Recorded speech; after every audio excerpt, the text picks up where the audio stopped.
I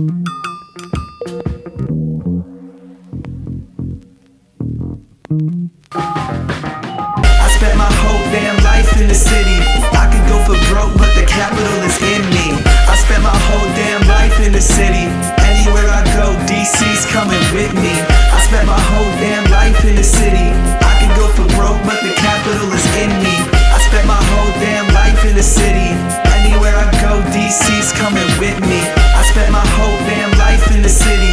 I could go for broke, but the capital is in me. Welcome, everyone, to District Divided, a DC sports podcast, more specifically, a Washington Commanders podcast. I am Amit, that is K-Dot, and this episode is the preview against the New York Giants. Second time around, we're going to be playing them. The first time, we lost. This time, very different circumstances, so we're going to break the game down. Offense versus defense on the Commanders side, Commanders offense against Giants defense, of course, and then the Giants offense against the Commanders defense. Jump into the comment mailbag as we always do, along with our predictions for the game after the pod. But we are going to begin talking about Bill Belichick in just a moment. But before we begin, if you like the episode today, please like the video, subscribe to the channel, hit the notification bell, and K-Dot. Share this shit. I don't know if it's share this or share that. I've been interchanging them. I know. Well, you know what? We can't keep it the same over and over again. People are going to get bored. So I appreciate it. I should be share the shit. Share the share shit. The shit. Yeah, it sort of splits the difference. Yeah, why don't we go ahead and do that? Share the shit. Share the shit. And without further ado, let's go ahead and talk about Bill Belichick, because his name has been swirling around nationally, and it's being talked about quite a bit because the Patriots are very, very bad right now. Sounds like there's a mutual parting of ways. But K-Dot, you know more about it, so why don't you take it away? Go. Yeah, I mean, everybody's been kind of had all these opinions on Bill Belichick this entire season, with everything kind of going around. He's also been in New England over 20 plus years. Everybody's just kind of like, maybe we need a fresh start all the way around. So Dan Orlovsky's on Pat McAfee, where everything fucking breaks as far as news goes. And he says that he's hearing through his lines that Belichick is going to try to go somewhere else. It looks like if that's going to be the case, because he has that contract with New England, it'll probably be for a trade in some sort of capacity, because that's what you do. You got to trade for a coach if they're selling the contract. And he heard that there's a team that's a front runner. So that's the Orlovsky thing. So you're like, oh, okay. Right. McAfee's trying to get it out of him. He doesn't get him out of him. Dan Patrick on his show has Albert Breer on. Albert Breer, he does Monday Morning Quarterback for SI. He used to be Peter King's thing, whatever, nationally known. Good dude. He says that while he's not willing to say any one specific team, because he says that he doesn't have anything that he can like source or say that he knows, the team that makes the most sense to him is the Washington Commanders. And that's been a name that's been floated. If you look at all the betting odds, Belichick's at the top of the list as far as next head coach for Washington. I know you love young head coaches. I know you love the idea of a good, young-minded guy. So I think Belichick fits the bill. What do you think? Is this possible, and do you like it if it is? There is a 0% chance this happens. New ownership is not going to suddenly hand the reins over to arguably the greatest head coach in NFL history, because he will also require GM responsibilities. He is a still good enough coach and member of the NFL community that he will be able to get what he wants. I don't think ownership's first move is going to be bringing on Bill Belichick to allow him to run absolutely everything. In fact, I think our next head coach is already in the building. I believe Eric Bieniemy is going to be the next head coach of this team, for the simple fact that we do not want Sam Howell to be on his third offense in 3 years. That is how you ruin a young quarterback. He is second in the league in passing yards, or first in the league. I don't even remember now. He's incredible. We love him. We found our guy. No reason to change the offense. Eric Bieniemy is going to be our next head coach. That's where I stand. Simple. Your turn. Tell me to shut the fuck up if I get too long. Number one, this feels like Bill Belichick's agents spreading shits to mark up the value for Bill. That's what it feels like off initial. I'm also not trading for him, just to be clear. And a trade. You would have to give something. No way. With all that being said, I don't hate Bill Belichick here. The thing is, because I love Bill. Now, that being said, I've had a lot of conversations with a lot of people that maybe he was losing it.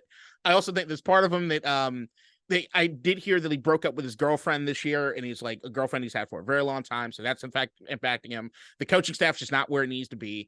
The quarterback, they clearly don't have it.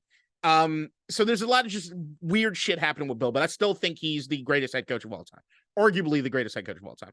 And I'd love the idea of we killed Vince Lombardi. Let's not kill this guy. Like there's a chance. And then like if the idea that I can look through the Washington history and know that they got Belichick, Gibbs, and Lombardi all came through, I just love that. But whatever, there's some novelty factor there to it. So now. If I'm Bill and I'm looking through the guys that are like, I probably am going to go more towards the Chargers. Like if I had to pick a pick, plus it's sunny California, Bill, just have a blast. Especially if you want to date the younger girls, whatever, Bill, do you think? So that could be cool. Now, when it comes to ownership and wanting to hand the reins off, there is precedent for teams, especially new ownership, going to get a guy to be the head coach, GM, kind of run the shit. If you look at like Seattle with Mike Holmgren years ago, if you look at like Miami, Stephen Ross, they did, I think it was Parcells initially. Shad Khan go and get Tom Coughlin. Like there are, Tom Coughlin comes to go run the show or whatever, right? Mm-hmm. There is an idea that I don't think is too crazy, but it's not necessarily Josh Harris's MO. Josh Harris is very much a GM-led guy. Especially you look at what he did with with Philadelphia and the 76ers. That seems to be along the lines that you've heard other reporters in Washington, like John Time and stuff, say they're going to hire a GM. They already hired the analytics guy. They're going to go from the front office and have them pick their guys and go out from there. Now, the Eric Bieniemy thing, the Sam Howell development is key, supremely key. But I also am not completely sold on handing the reins off to Eric Bieniemy unless I see more. I have issues as far as the offense when it comes to the running scheme. I do love the fact that Sam Howell has shown some stuff in the Eric Bieniemy offense. There even is a thought process that the reason there's not a running scheme is because Eric's looking at the long-term development of Sam over what it is that you're having short-term. Yeah. I can understand some of that stuff. But I'm not willing to hand the keys over to him until I see him step in, maybe even in an interim role. And that's where I go in. Ron Rivera should not last the season. And that, to me, is an important thing because I need to see Bieniemy step up into the. So we're both on the same page, though, that we would like to see Bieniemy coach here at some capacity, right? As like the guy. The dream for me would be like, I'm not going to say the dream, but if they told me Belichick was coming, they gave Eric Bieniemy a multi-year, big-time contract, right, to be offense coordinator and assistant head coach. I don't see it happening that way. Bill, I know where you're. And there's the problem, but go ahead. But Bill is a defensive-minded guy. Mm-hmm. His offensive guys, they've come and gone. He hasn't had much success with them recently, at least not post Tom Brady, except for the 1 year with McDaniels. I don't want McDaniels in the fucking building at all. Of course. But the idea that if Bill said, yo, I like the Bieniemy guy, and I wouldn't mind having him, it's his fiefdom. Let him run the offense.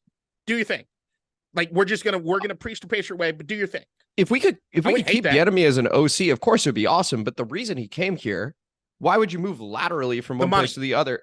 It's money. Oh, hold on. But it's money, but it's also he's been applying for these head coaching positions for quite some time. So he clearly wants it, right? I get that too. But the idea that is like, if you're Eric Bieniemy, who you've gone through the ringer as far as what you've done head coaching wise, everybody questioned what it is you did or didn't do when it came to Patrick Mahomes and the Kansas City Chiefs. Here in Washington, we can absolutely see the development of Sam Howell.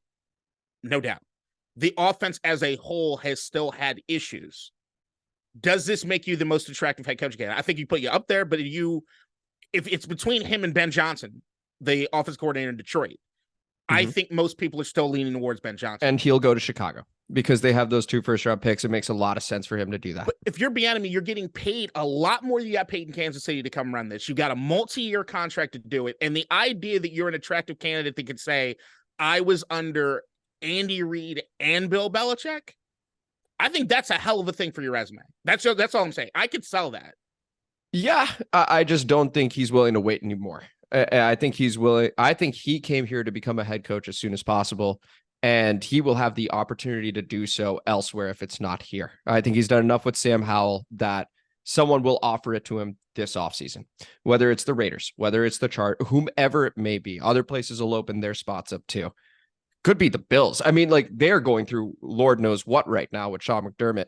Yep. And you give him a guy like Josh Allen, who knows, right? So I don't see Bieniemy turning down a head coaching opportunity this offseason, which is why It would be actually a pretty cool scenario, right? Belichick, and he's like, I'm cool with Bieniemy being here, and we're going to pay him a ton, and he's down to be here.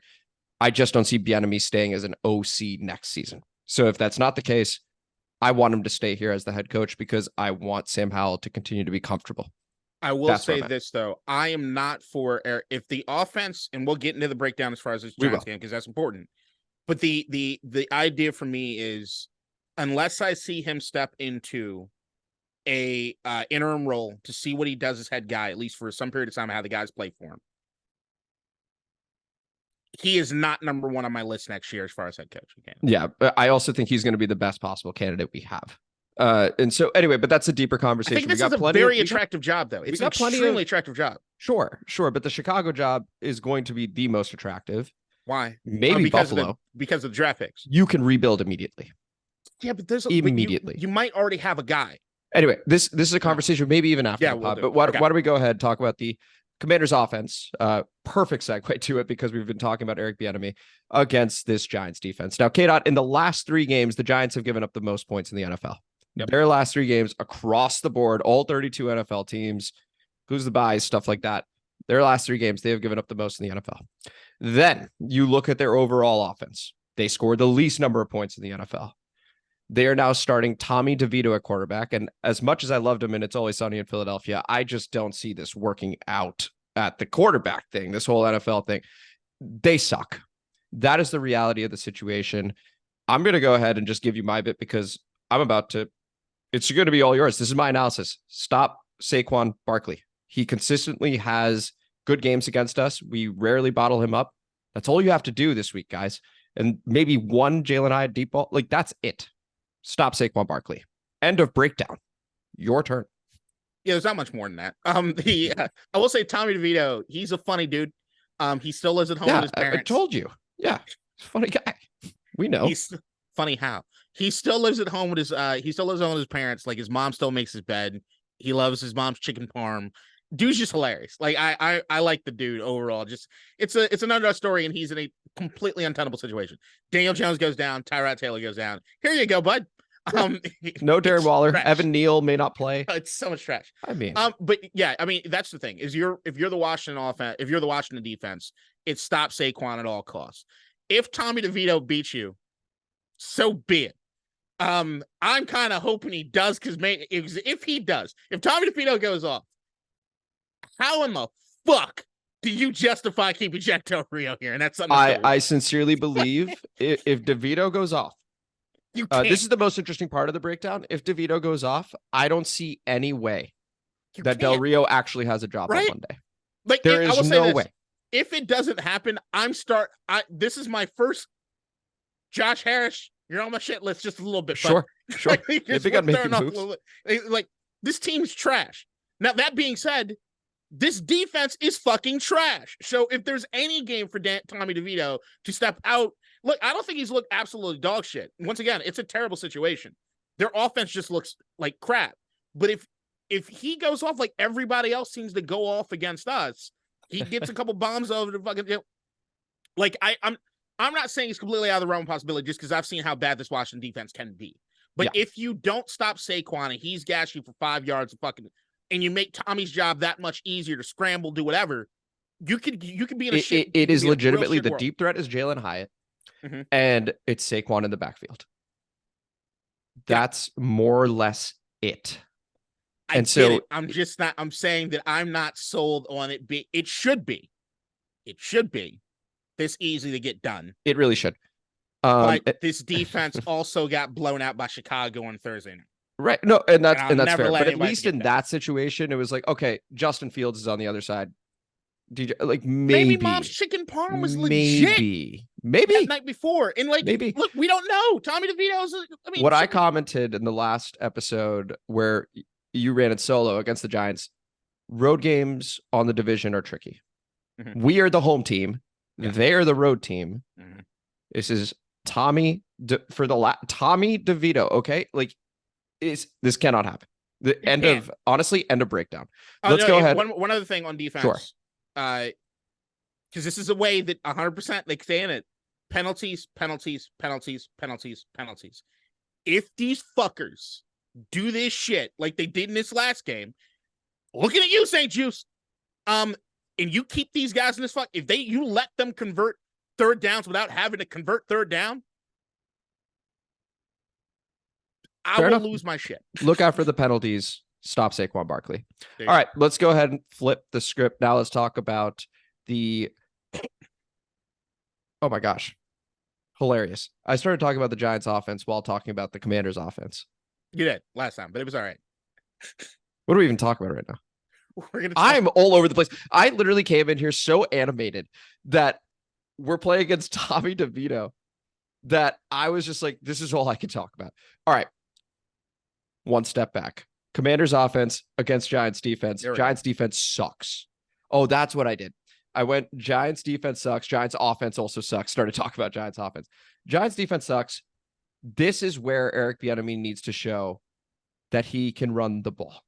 And the reason that's important is because we have seen situations where, talking about the Bills with Josh Allen against the Jets in the opener, he did not have to air it out like he was. This is not that game. You keep it simple. 20 points will win this game. 17 should win this game. The last time we played them and they had Tyrod Taylor, the score is 14-7.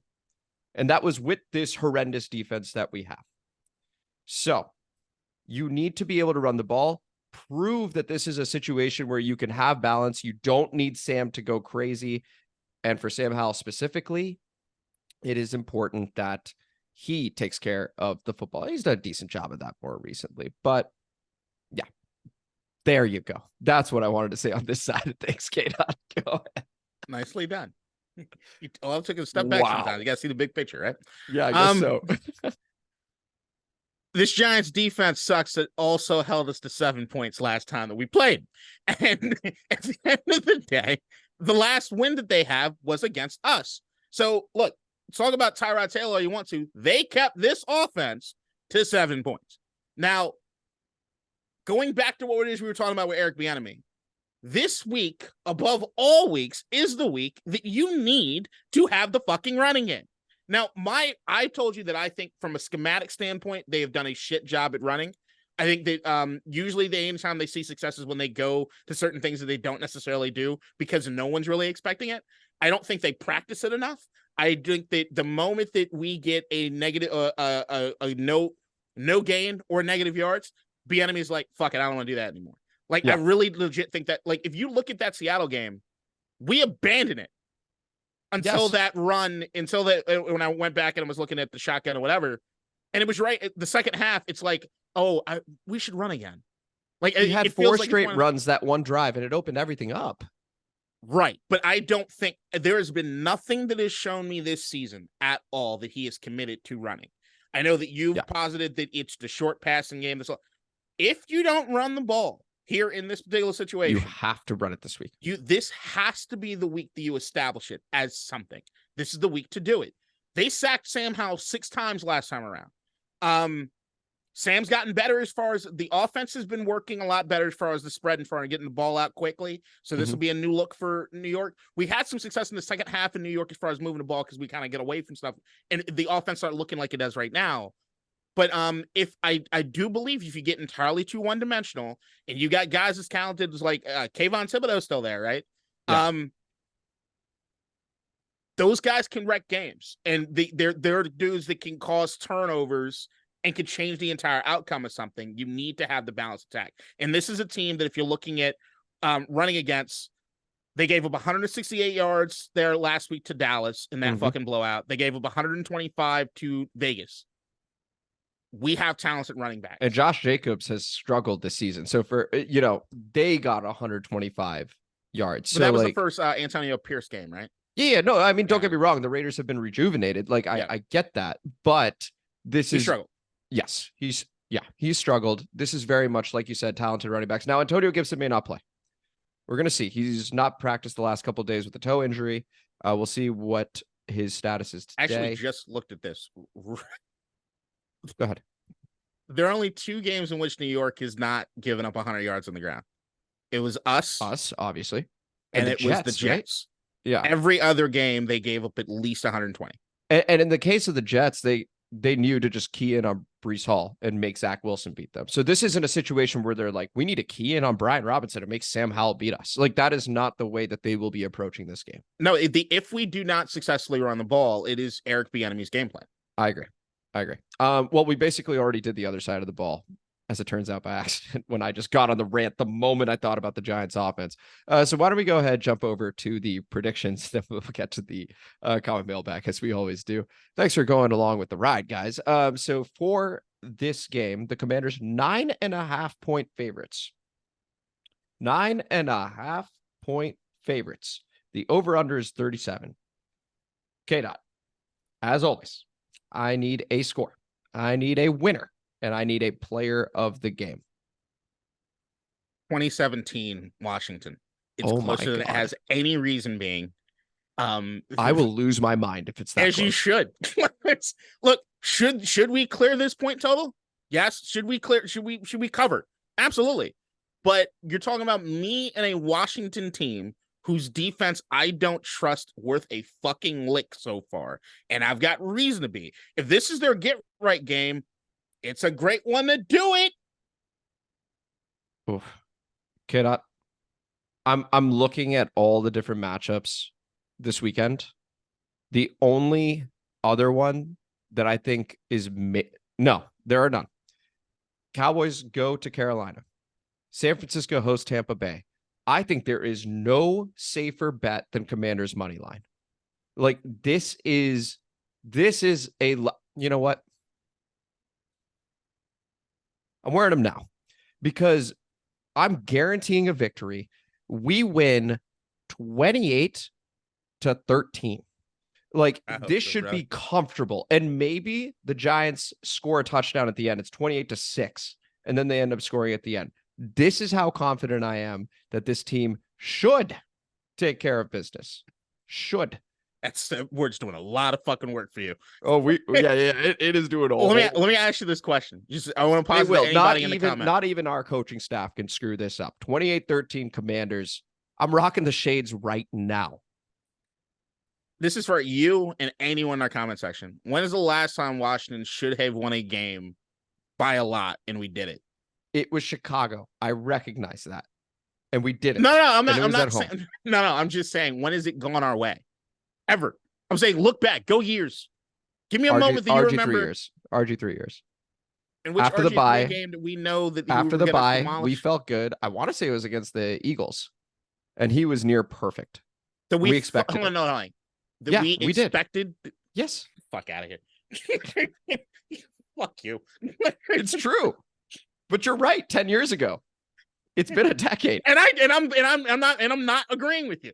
Like, I think it's further than that. I think it's further than that. Yes. All right. Please comment. By the way, player of the game, Brian Robinson. Even if we hand it off to him 6 times, he should be able to do enough. Like, seriously, Brian Robinson's going to be player of the game. I go Jahan. 28-13. Jahan catch. Okay. Touchdowns. Yeah. Well, I would settle for 1 catch to begin with. But anyway, that is the prediction section. Thoroughly appreciate you guys listening to that. And now we move over to the comment mailbag. I cannot read the comments.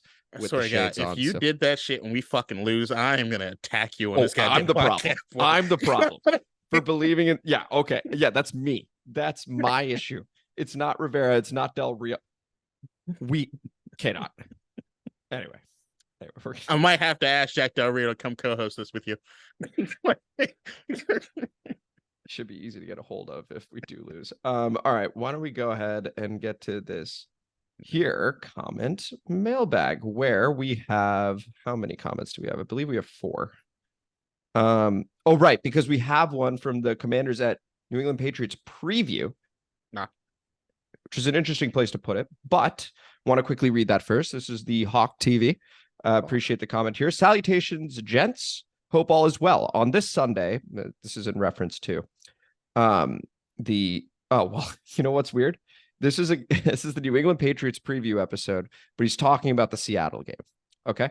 So on this Sunday, I'm erring on the side of caution at Seattle, and I'm predicting a loss for the Commanders. Last week, I thought we were one Juju Smith-Schuster catch away from playing in overtime. So until they prove otherwise, I'm sticking to that prediction and will gladly take a win if it happens in Seattle. Appreciate the comment there, Hawk TV. You're correct. We did end up losing to the Seattle Seahawks. That game against the Patriots was pretty close. It was actually pretty close. But that's what ended up happening. Then we move over to Matt Regan. Can you guess the comment here, K-Dot? It's the only one he ever does. A support link to help the people of Detroit in their bombed out city. Extremely close. It is the lion emoji and the eyes emoji, which is effectively the same thing. So yeah, really appreciate the comment Detroit there, Lions is just a jobs program for Detroit. Yeah. Hey, they could get that job program could get the 1 seed. Not tonight. Oh, I love that team. Great program. And then we're gonna go over to Dennis 2782. Shout out Dennis. Josh, please call. We're talking about GMs, right? Please call Howie Roseman and double his pay to come to Washington or whatever it would take. Appreciate the comment there, Dennis. K-Dot, what would it take to get Howie Roseman to leave Philadelphia and come here? Ownership stake. Probably. And the way If he you're Howie, deals, he might be able to get it. I mean, maybe here's the thing: is like I know. Look, Josh Harris has a lot of fucking tentacles in the city of Philadelphia. Maybe there's some back channel that stuff, is what true. have you, but I would know that it would make it very hard for Howie Roseman to ever travel north. Yeah. Oh my gosh. Could you imagine? And then we go over to Blood Clot. Oh gee, shout out Blood Clot. Appreciate it. David Mayo is so bad. Can we just start Khalid Hudson or Jabril Cox? It couldn't be worse than Mayo. And yes, fire Ron and Jack Del Rio. They're both rich, so I don't have any hard feelings about them being jobless. Go retire in golf. And just take all your old ass playbooks and toss them into a fire. No one wants that. Blood Clot, I think that's the most fired up you've been with one of these comments. Really appreciate it. We feel the sentiment. We're more or less all on the same page. I think it's a matter of when, not if, K-Dot. Especially with, we may wait till we're mathematically eliminated or something like that, but with the way the three teams in the wild card spot are playing, that's as of right now, of course, but Seattle, who we don't have the tiebreaker with because of the loss. Dallas, we played them twice.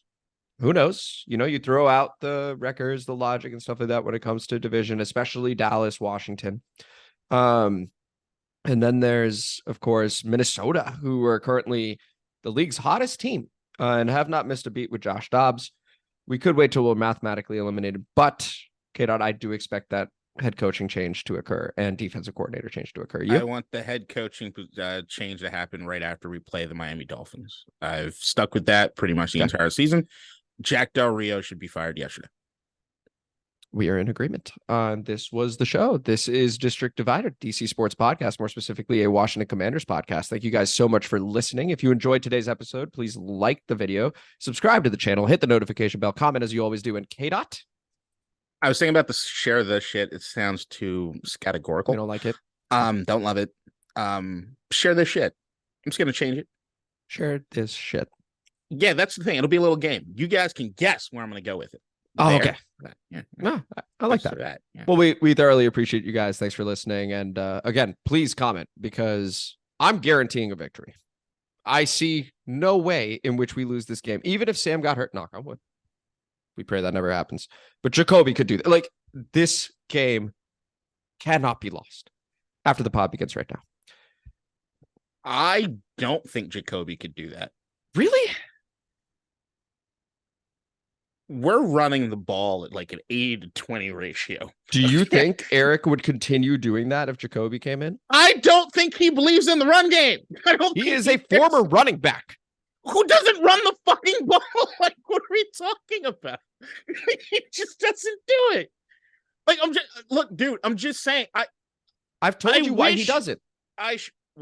Why? Because he's angling for the head coaching job and he can say that he turned Sam Howell into a star. So let me ask you this. God forbid, please, Lord, do not let anything like this happen.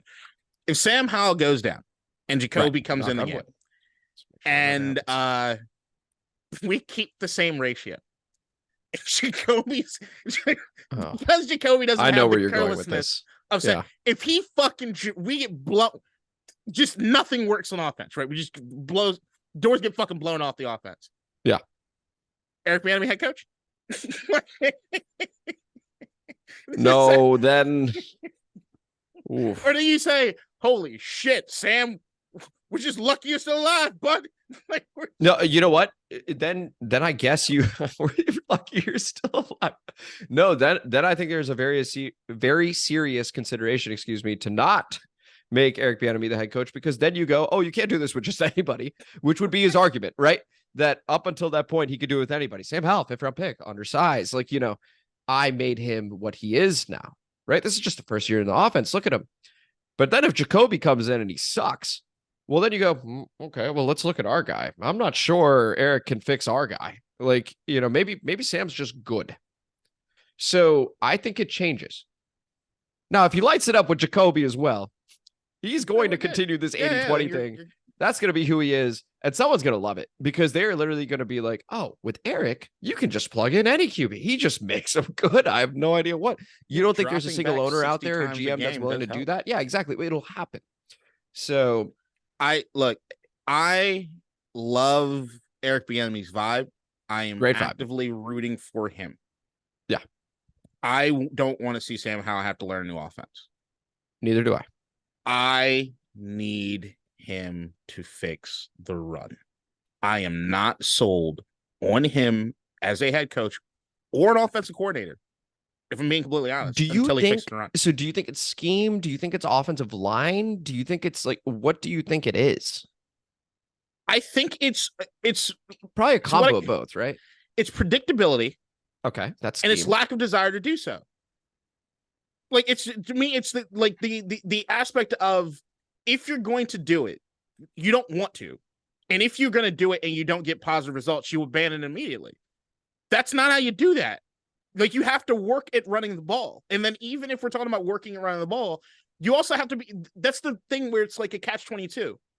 The scheme for running and the way that they run is so pedestrian. If they're going to continue to do it out of shotgun at the clip that they do, that it's not going to work.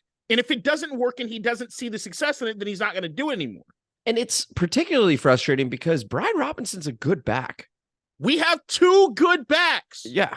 Yeah. Antonio Gibson has also been good. Like, so there just needs to be a wrinkle. Like, drafted Chris Rodriguez. Like, but here's the thing. I gave him credit. Last week, I gave him credit because what did he do? The run pass option when it came to Sam Howell. That's good. That is another wrinkle that the defense has to worry about, which means there's a higher likelihood that your runs are going to be successful. Right. If you do more things, I know that they've been doing a lot and just to quickly add, yes, Howell did fumble, but I don't expect that to be a thing like consistently. So no, you don't, and because it happens one time, you don't abandon it. Like like that to me was, he ran for a good amount of fucking yards in that play. Oh yeah, he got a first down. You keep he just fought for more. You don't need to do that. That's where you have to teach Sam based on reps. Hey, you gotta slide. You gotta slide, bud. Absolutely. Like, you gotta slide. You gotta get out of bounds. You gotta protect yourself. You gotta protect football. Only way you learn that is if you do it. You gotta do it. You gotta commit to it. We agree. I think we're a bit more old school in terms of, like, we want to see us run more. No, I'm not. I don't even look. I'm not even saying that. If the idea is he could, if we're running it at, if our run to pass ratio is like 67-33. Fine. Is it exactly what I want to see? No, because I think there's an attitude with running the football that I appreciate on my football team, but I'm fine with it. The idea to me is, if you do this, if you commit to doing this a little bit, Sam's only going to be better at throwing the ball. Our receivers are only going to get more open. Like, it allows other things to work so much better. We are just committing to throwing the ball nonstop. We absolutely need balance. You look at the best teams, right? The best ones. There is balance unless you have Patrick Mahomes, right? And there'll be a lot of people that tell you that they should run him with Isaiah Pacheco just a bit more. Like, I mean, if you look at their numbers this year, they're throwing close to the same percentage we are, and their offensive numbers have gone down. So, like, and Pacheco's a good back. So I do think that I don't think you can avoid balance. I think that's why people like Philly so much. Yeah, they air it out sometimes to AJ Brown and to Devontae Smith, but they run. Like, DeAndre Swift, when we did our preview against the Eagles, we were like, yo, you got to stop that first. Like, that is very hard when you are defending both. With us, you don't need to defend both. We just shut it down ourselves for you. It doesn't, but that's the thing, is, like, I'm not asking for a lot. Like, even to me, just think about this from defense. Like, I know they're in shotgun. Most likely it's a pass because they pass a lot. If they're going to hand the ball off at all, I know exactly where it's going. Right. So that's speaking to your predictability. Now, I have a general question about just like number of carries. You want to say something? Go ahead. Just one other thing. So when I talk about wrinkles, right? To me, is that idea that if you're on some side in shotgun, everybody knows where it's going to go if you're going to run the ball, right? But what happens if instead of you, what happens if Brian Robinson's on one side of Sam Howell and Antonio Gibson's on the other side? We don't do that here. But like even if you did that and still throw the ball, fuck it, you're still throwing the ball, right? Yeah, but K-Dot, we don't do that here. But if you just did that, the defense then has to say, we don't. Not sure where it's going to go. It's we don't fucking do that ridiculous. Then you can have two guys in the backfield send fucking Curtis Samuel in motion. If you're on, that's what Mike McDaniels would, because you're like, hey, we are not the Miami Dolphins. We're the Washington Commanders, and we're very proud of who we are, and we don't do that here. Yeah, but you're sold on Eric Bieniemy, and I'm not.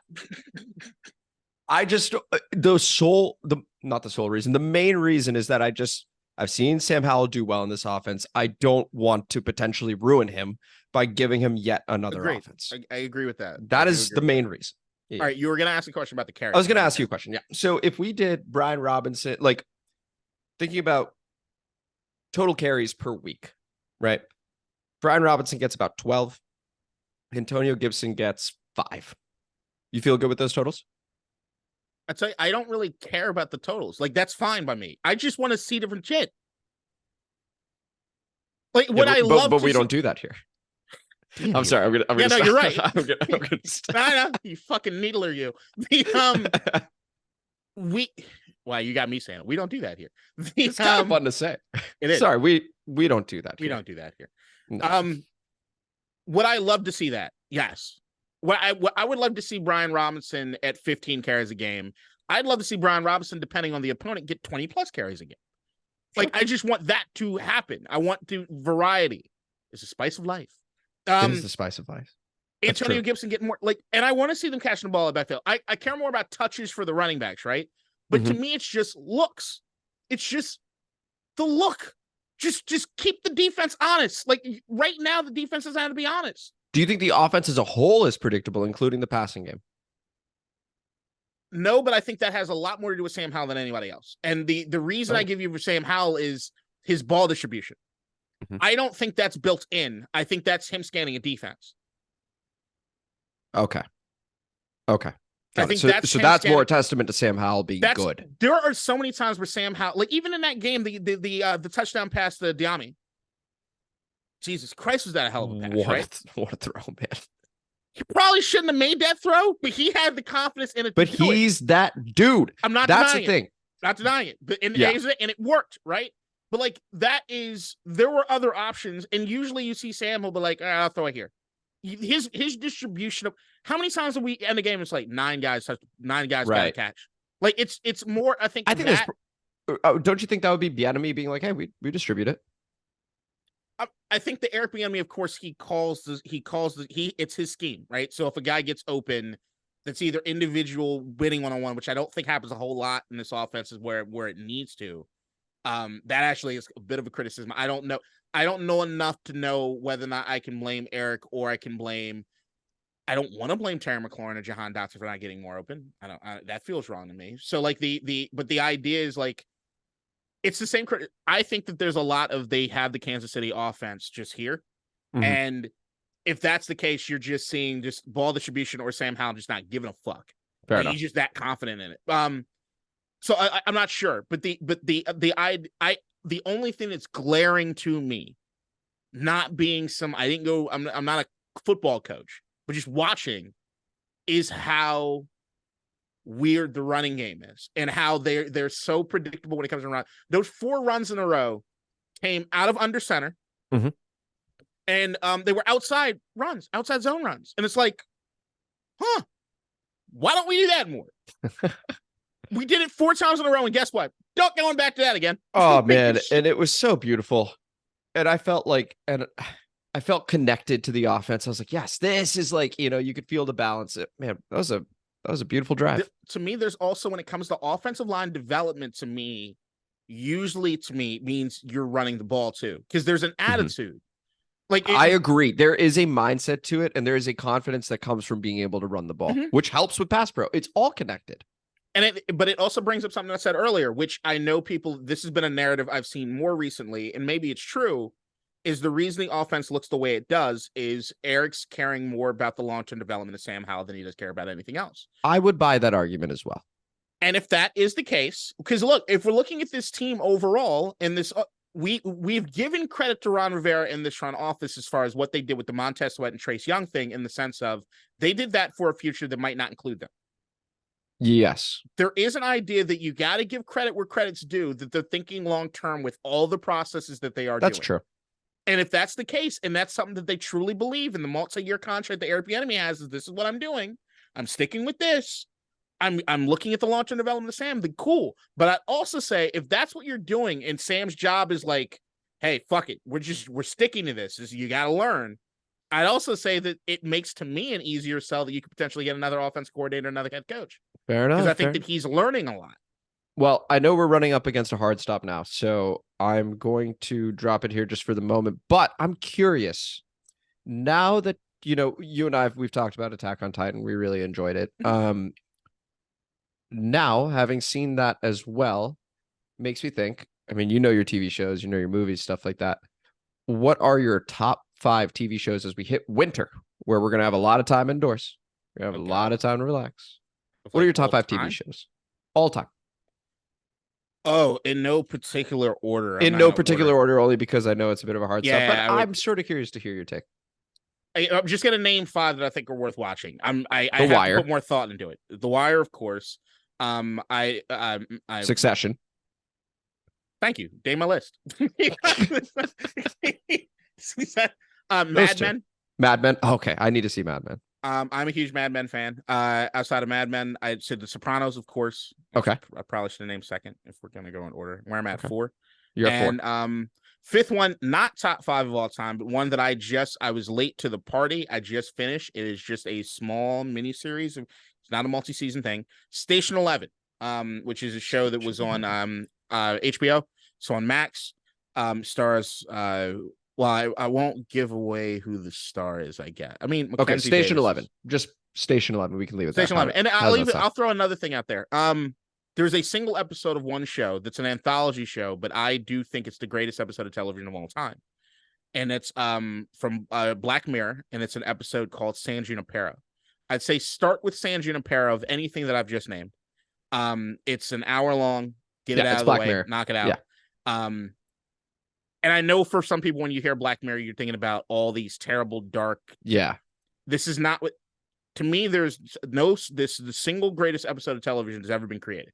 In my opinion. Can you say the name of it one more time? San Junipero. San Junipero. Sorry. Junipero. Okay. I forget what season it is in Black Mirror because it all kind of runs together. I kind of just choose which episodes I want to watch. Fair enough. But I would say if you do that, then you can move. They have nothing to do with each other, but you can move into Station 11. That also stars a woman that I think is extremely talented, which is Mackenzie Davis. Okay. That sounds good. This was just divided. Thank you guys for listening, and we will see you after the Commanders win against the New York Giants. They better win. This is a lock, man. This is a lock. Has to be. We will see you guys after. Probably will. Honestly, I mean, it is. What are the odds? I say we have a hard stop. I'm just like casually bringing it back. No, we gotta get. Yeah, let's see. Minus 450. Minus 450 for the plus 9 for the minus 9. Really? The money line is minus 450. That's how confident. What's the cover the 9? Minus 105. Put your money where your fucking mouth is, boy. I bet I will. I won't. You can.